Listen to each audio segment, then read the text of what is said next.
మాత్రం ఈ స్థితిలో వదిలిపెట్టను. ఖచ్చితంగా కాపాడుకుంటాను. అవసరమైతే ఎవరి కాళ్ళైనా పట్టుకుంటాను, ఎవరి కాలరైనా పట్టుకుంటాను. నిన్ను మాత్రం రక్షించుకుంటానమ్మా.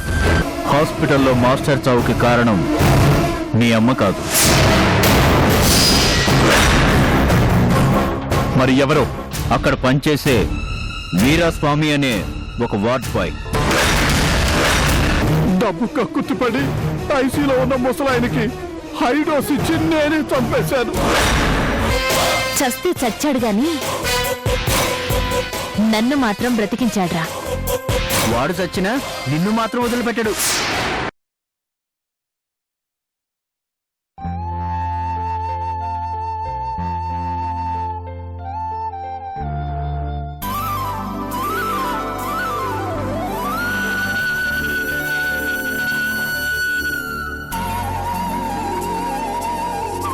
అమ్మ కరుణ, డాడీ డాడీ వచ్చేసావమ్మా.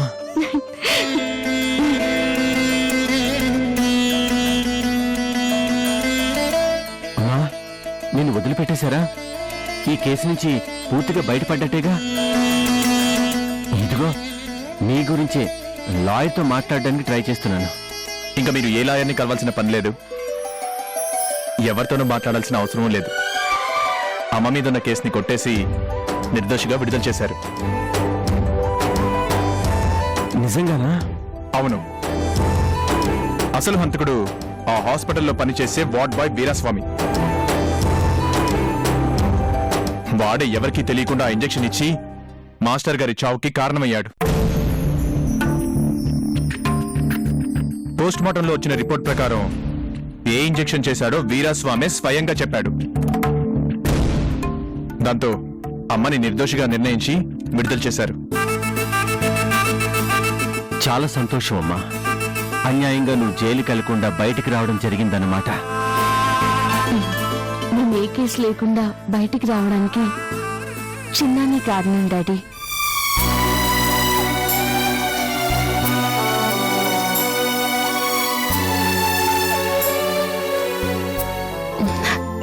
కానీ అసలు నేరస్తుడైన వీరస్వామిని పోలీసులకు పట్టించి నన్ను బయటికి తెచ్చాడు. అలాగా? చిన్న, నీకెలా కృతజ్ఞతలు తెలియజేయాలో తెలియడం లేదు. నా కూతుర్ని నాకు తిరిగి అప్పగించా. నీకు కూతురే కాదండి, నాకు అమ్మ కూడా. మా అమ్మని కాపాడుకున్నందుకు నాకు చాలా ఆనందంగా ఉంది.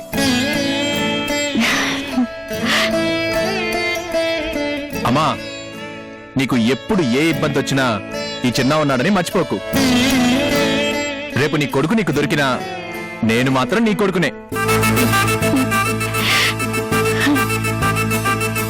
నువ్వెప్పటికీ నా కొడుకువేనన్నా.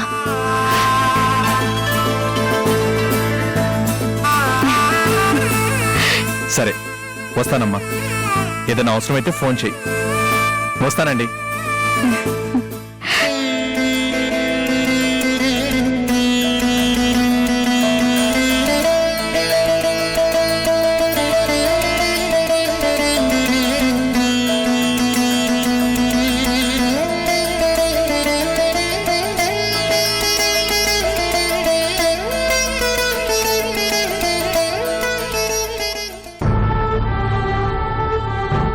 ఒక్కొక్కసారి జీవితంలో చాలా పొరపాట్లు చేస్తుంటామమ్మా. ఎదురుగా రత్నాన్ని పెట్టుకుని కాళ్ళ కిందేసి తొక్కేస్తుంటాం. చిన్న నిజంగా రత్నం లాంటి మనిషి. అలాంటి మంచి బిడ్డని పోగొట్టుకున్న ఆ తల్లి ఎంత దురదృష్టవంతురాలో అమ్మా.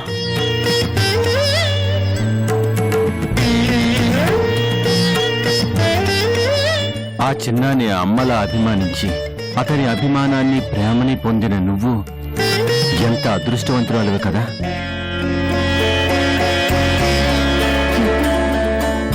అదృష్టం దురదృష్టం రెండు నావే డాడీ. అదేంటమ్మా? అదే డాడీ, నా నా బిడ్డని పోగొట్టుకున్న దురదృష్టవంతురాల్ని, చిన్నాని బిడ్డగా పొంది అదృష్టవంతురాల్ని. మీ ముందే చెప్పాడు కదా, చిన్న ఎప్పుడూ నా కొడుకే, ఎప్పటికీ నా కొడుకే.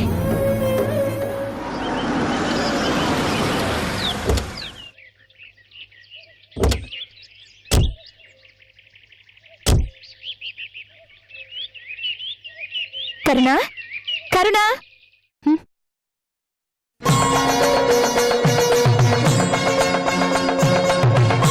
రాజా, కరుణ వచ్చేసావా? నీ గురించి జైలుకు కూడా వెళ్ళాం. నిన్నెవరో తీసుకొచ్చారని చెప్పారు. ఎవరో కాదమ్మా, చిన్నానే తీసుకొచ్చాడు. చిన్నానా? అవును రాజా, ఆ చిన్నానే మన కరుణని ఈ కేసు నుంచి బయటపడేలా చేశాడు.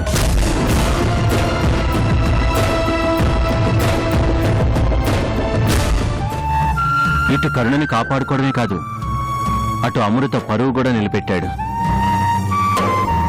లేదంటే హాస్పిటల్లో ఒక పేషెంట్ నిర్లక్ష్యం వల్ల చనిపోయాడంటే ఎంత అన్యాయం. అవునండి, అసలు ఆ వీరస్వామి ఇలాంటి పని చేస్తాడని అసలు మనకెవరికి అనుమానమే రాలేదు. చిన్నవాణ్ణి బాగా పట్టుకున్నాడు.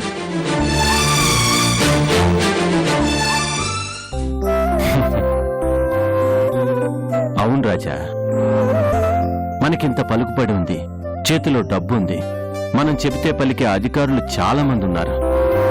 ఇంతమంది ఉన్నా మనమేం చేయలేకపోయాం. కానీ ఆ చిన్న ఆ దుర్మార్గుల్ని పట్టుకుని కరుణని విడిపించుకొచ్చాడు. నేను థ్యాంక్స్ చెప్పబోతే మా అమ్మని నేను విడిపించుకున్నానని చాలా గర్వంగా చెప్పాడు రాజా. చిన్న విషయంలో నేను పొరపాటు పడ్డాను అనిపిస్తుంది అంకుల్.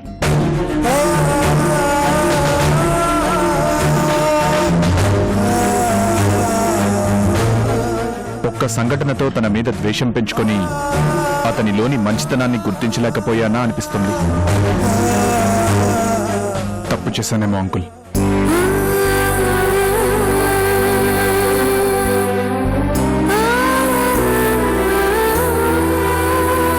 పొరపాట్లందరూ చేస్తారు రాజా, కానీ కొందరే వాటిని సరిదిద్దుకుంటారు. చిన్న విషయంలో నేను తొందరపడ్డాను, కానీ మొదటి నుంచి కరుణ ఒక్కతే చిన్న గురించి మంచిగా ఆలోచించింది. ఆ మంచితనమే ఇప్పుడు కరుణని బయటపడేలా చేసింది, కరుణని కాపాడింది.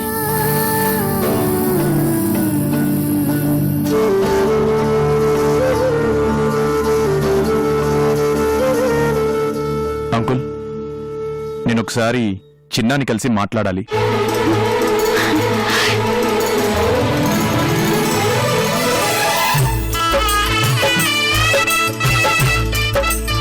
తనతో మాట్లాడి మా మధ్య ఉన్న మనస్పర్ధల్ని తొలగించుకోవాలి.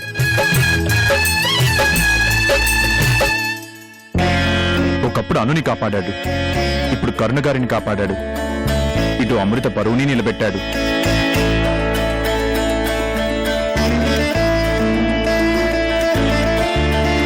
ఇన్ని మంచి పనులు చేసిన మనిషిని నేను అనవసరంగా ఏవేవో ఊహించుకొని అనరాని మాటలని అవమానించాను. అవన్నీ క్లియర్ చేసుకోవాలి అంటే చిన్నాని నేను వెళ్ళి కలవాలి.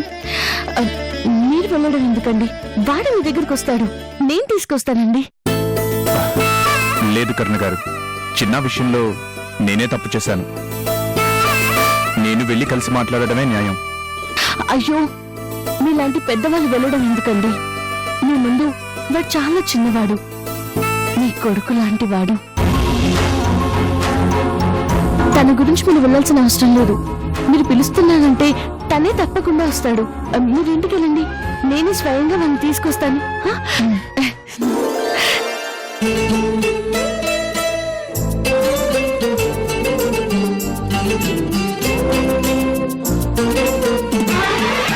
Crazy, crazy, crazy feeling. It's a crazy, crazy, crazy, crazy feeling. It's a crazy, crazy, crazy, crazy feeling.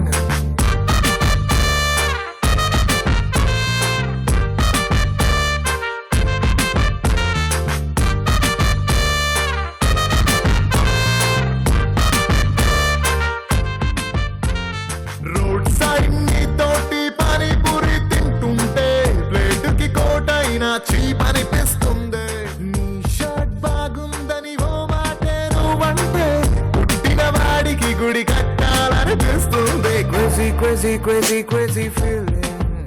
It's a crazy, crazy, crazy, crazy feeling. It's a crazy, crazy, crazy, crazy feeling. It's a crazy, crazy, crazy, crazy. What darling, మంచి mood లో ఉన్నట్టున్నావు. ఏంటి విషయం? పాటలు విన్నాను, నీకు మూడొస్తుంది. ఏయ్, అబద్ధాలు చెప్పకు. నీ ఆనందానికి అసలు కారణం నాకు తెలుసు. ఏంటి? ఒక్క మగాడు. ఆ? చెప్పాను కదా, నీ ఆనందం ఆ ఒక్క మగాడి కోసమే కదా. ఏయ్, ఏం మాట్లాడుతున్నావో నీకు అర్థమవుతుందా? నాకు బాగానే అర్థమవుతుందిలే, నీకు బాగానే అర్థమవుతుంది. కాకపోతే ఏమీ తెలియనట్లు బిల్డప్లు ఇస్తున్నావు. నీ హ్యాపీనెస్ కి కారణం చిన్న అన్నయ్య ఇంటికి వస్తున్నాడనే కదా? అదేం లేదు. అదిగో అబద్ధాలు చెప్తున్నావు. నువ్వు కాదన్నా నీ మొహంలో నవ్వే చెప్తుందిలే. నిన్నటిదాకా చిన్న అన్నయ్య అంటే నీకు అస్సలు పడేది కాదు కదూ. కానీ ఈరోజు తను వస్తున్నాడనేసరికి నీట్గా తయారైపోయి చక్కగా మ్యూజిక్ వింటున్నావు.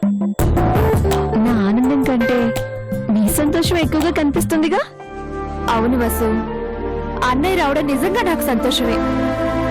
ఏ చిన్నాన్నైతే డాడీ ద్వేషించారో అదే చిన్న అన్నయ్య మంచితనం అర్థం చేసుకుని డాడీ ఇంటికి రమ్మని పిలిచారంట తెలుసా. నాకంతకంటే సంతోషం ఇంకేముంటుంది చెప్పు. చాలా మంది మనిషిని చూసి ఓ అంచనాకు వచ్చేస్తూ ఉంటారు, ఎవరు మనసును చూడరు. ఏ మనిషి అయినా ముందు మనసును చూడాలి. అంత మంచి మనసు ఉంది కాబట్టే ఆ రోజు నన్ను కాపాడి రక్తం ఇచ్చాడు అన్నయ్య. కానీ నీకు రక్తం ఇచ్చినందుకు ఆ తర్వాత నీ దగ్గర డబ్బులు కూడా వసూలు చేశాడంట కదా. అలా నీకెవరు చెప్పారు? అలా అడిగే వ్యక్తి అయితే ఆ రోజే డబ్బులు తీసుకునేవాడు. నేను రక్తం అమ్ముకునే మనిషిని కాను అని మొహాన్ని చెప్పేశాడు. అంటే నీ దగ్గర డబ్బులు తీసుకోలేదా? డబ్బులు తీసుకుంటే మంచివాడు కాదనేస్తావా? ఆ మాటకొస్తే తను నాకు మొదటి పరిచయంలోనే దొంగని పట్టుకున్నందుకు సర్వీస్ ఛార్జ్ వసూలు చేశాడు. అదే తన లైఫ్ స్టైల్. కానీ నాకు అన్నగా సాయం చేశాడు చూడు, అది అతని ఒరిజినల్ స్టైల్. నువ్వు మనస్ఫూర్తిగా చెప్పు, చిన్న మంచివాడా చెడ్డవాడా? చూసావా, చెడ్డవాడు అని వెంటనే చెప్పలేకపోయా. మొదట అందరికీ రఫ్ గా కనిపిస్తాడు వసు, ఆ తర్వాత తన మంచితనం తెలుస్తుంది. నిజమే అను. ఫస్ట్ నేను కూడా చిన్నాని చాలా అపార్థం చేసుకున్నాను. అనవసరంగా అతని ఉద్యోగం తీయించేశాను, అంకుల్ చేత కొట్టించాను, కేసు పెట్టించి పోలీస్ స్టేషన్ చుట్టూ తిప్పించాను. కానీ అంత చేసినా చిన్న మాత్రం అవేవీ మనసులో పెట్టుకోకుండా నాకు చాలా సహాయం చేశాడు. నిజంగా చిన్న చాలా గ్రేట్ అను. కొంతమంది చదువుకుని కూడా మంచితనం మానవత్వం లేకుండా తిరుగుతారు. కానీ పెద్ద చదువు చదువుకోలేకపోయినా అన్నయ్యలో సంస్కారం ఉంది. అందుకే డాడీ కూడా చిన్న అన్నయ్యని అర్థం చేసుకున్నారు. చిన్నా చిన్నా చిన్నా చిన్నా అమ్మా,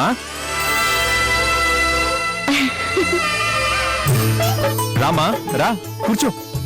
ఏంటి అప్పుడే వచ్చేసావు? ఇప్పుడేగా ఇంటి దగ్గర డ్రాప్ చేసి వచ్చాను. ఓ, అప్పుడే నన్ను చూడాలనిపించిందా? పోనీ నువ్వు కూడా నాతో పాటు ఇక్కడే ఉండొచ్చు కదమ్మా. నేను ఉండిపోవడానికి రాలేదు చిన్న, నేను తీసుకుని వెళ్ళడానికి వచ్చాను. నన్నా? ఎక్కడికి? ఎక్కడికి అంటే నీకు ఓ కుటుంబాన్ని పరిచయం చేయడానికి. ఒక చెల్లిని, ఒక అమ్మని, ఒక నాన్నని, తాతయ్యని, అందరినీ నీకు పరిచయం చేయాలి.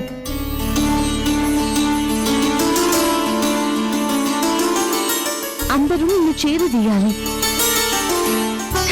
ఇక నుంచి నీకెవ్వరూ లేరని మాట నీ నోటి వెంట రావడానికి వీల్లేదు. ఇప్పుడు చెప్తాను. ఎక్కడికమ్మా? నా కుటుంబం ఏంటి? అసలేం మాట్లాడుతున్నావు నువ్వు? చెప్తాను. నిన్ను వెంటనే తీసుకురమ్మని రాజా గారు చెప్పారు. ఆయన నిన్ను కలవాలంటున్నారు, నీతో మాట్లాడాలంటున్నారు. రాజా గారా? నాతో మాట్లాడాలన్నారా? ఎందుకు? నువ్వు చేసిన గొప్ప పనిని మెచ్చుకున్నారు. నన్ను కాపాడడం కోసం నువ్వు చేసిన సాహసం చూసి ఆయన ఎంతో ముచ్చటపడ్డారు.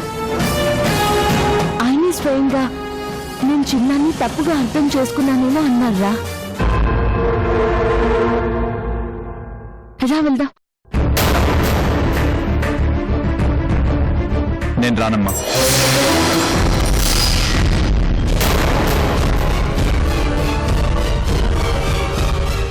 ఎందుకు చిన్నా? ఎందుకు రావు? నేను ఆయన మెప్పు పొందాలనో లేక ఆయన గారితో మాట్లాడాలనో ఈ పని చేయలేదు. నీ కోసం చేశాను, మా అమ్మ కోసం చేశాను. దానికి ఆయన నన్ను పొగడాల్సిన అవసరం లేదు, నేను ఆయన కలవాల్సిన అవసరం అంతకన్నా లేదు. అయ్యో అలా అంటే ఇలా చిన్నా, జరిగిందేదో జరిగిపోయింది. ఆయనంతటా ఆయన నిన్ను రమ్మని పిలిచారు. అసలు రాజా గారు నీ దగ్గరకు వస్తానంటే నేనే వద్దన్నాను. ఎలాగైనా నేను తీసుకొస్తానని చెప్పాను రా. ఆయన వయసులో నీకంటే పెద్దవారు. అలాంటి మనిషి పిలిస్తే మనం వెళ్ళడం తప్పేం కాదు చిన్నా. అవును, ఆయన వయసులో పెద్దవారే, బుద్ధిలోనే చాలా చిన్నవారు. చిన్నా, నీ కోపం వస్తే రావచ్చేమో కానీ నేను మాత్రం ఆయన గారి గురించి ఇలానే మాట్లాడతాను. నేను ఏది మర్చిపోలేదమ్మా. ఆ రోజు నా తప్పు లేదు అని ఎంత చెప్పినా ఎవరు వినలేదు. నన్ను జైల్లో పెట్టించారు. ఎన్నిసార్లు నన్ను అనాథ అనాథ అని అవమానించి మాట్లాడారో నాకు ఇంకా బాగా గుర్తుంది. అన్నయ్య అని పిలిచిన అను కోసం ఇంటికొస్తే ఎంత అవమానించారో నేను మర్చిపోలేను. అప్పుడు అనాథ వెదవని ఆవారాగాడిని అయిన నేను ఈ రోజు మంచివాడిని ఎలా అవుతాను? చూడమ్మా, నేను ఏం చేసినా నీకోసం చేశాను. ఎందుకంటే అమ్మంటే ఎలా ఉంటుందో నిన్ను చూసాకే అర్థమైంది. నీకోసమైతే ఏదైనా చేస్తాను. సరే, నా కోసం ఏదైనా చేస్తాను అన్నావు కదా, అయితే నా కోసం అక్కడ వెళ్దాం పదా. అమ్మా, నా మాట విను చిన్నా. నువ్వు నన్ను అమ్మ అనుకున్నట్టే అనుని చెల్లమ్మ అని పిలుస్తున్నావు కదా, అలాగే ఆయన నీ తండ్రి అనుకో. ఏ నీకు నాన్న ఉంటే ఆయన మాట అంటే నువ్వు పడవా? నేను మాట్లాడకపోతే ఎంత బాధపడ్డావు, అలాగే నువ్వు నా మాట వినకపోతే నేను ఎంత బాధపడతానో ఆలోచించు నాన్న. నా కోసం రానన్నా. అమ్మా, నీకు తెలీదమ్మా. అని చూస్తేనే నాకు కోపం వస్తుంది. అక్కడికొచ్చి మళ్ళీ మాట మాట అనుకోవాల్సి వస్తుంది. అది నీకు మరింత బాధ కలగజేస్తుంది. లేదు చిన్న, రాజా గారి గురించి నీకు తెలీదు. ఆయన చాలా మంచి మనిషి. ఒక్కసారి కలిసి ఆయనతో మాట్లాడు, నీకే తెలుస్తుంది. ఇంతకు ముందు కలిశానుగా, ఆ అనుభవం నేను ఇంకా మర్చిపోలేదులే. అప్పుడు పరిస్థితి వేరు నాన్న. ఆ రోజు మీ ఇద్దరి మధ్య గొడవలున్నాయి, కానీ ఈ రోజు ఎంతో అభిమానంతో రమ్మని పిలుస్తున్నారు. నా మాట విను. అది కాదమ్మా. చూడు చిన్న, నువ్వు రాజా గారిని కలిసి ఆయన అభిమానం పొందితే అంతా మంచి జరుగుతుందిరా. అను లాంటి చెల్లెలు దొరుకుతుంది, కృష్ణ గారు లాంటి తాతయ్యకి దగ్గర అవుతావు. నీకు కుటుంబం బంధాలు ఏర్పడతాయి నాన్న. ఎందుకు చెప్తున్నానో అర్థం చేసుకో. నా వల్ల కాదమ్మా.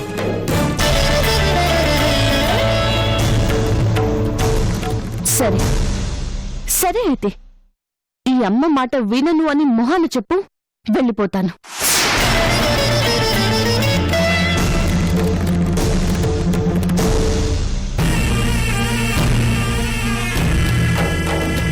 నాకు తెలుసురా, నువ్వు ఆ మాట చెప్పలేవు.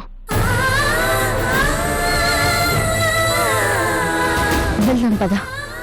సరే, కానీ ఇప్పుడు కాదు, తర్వాత వస్తాను.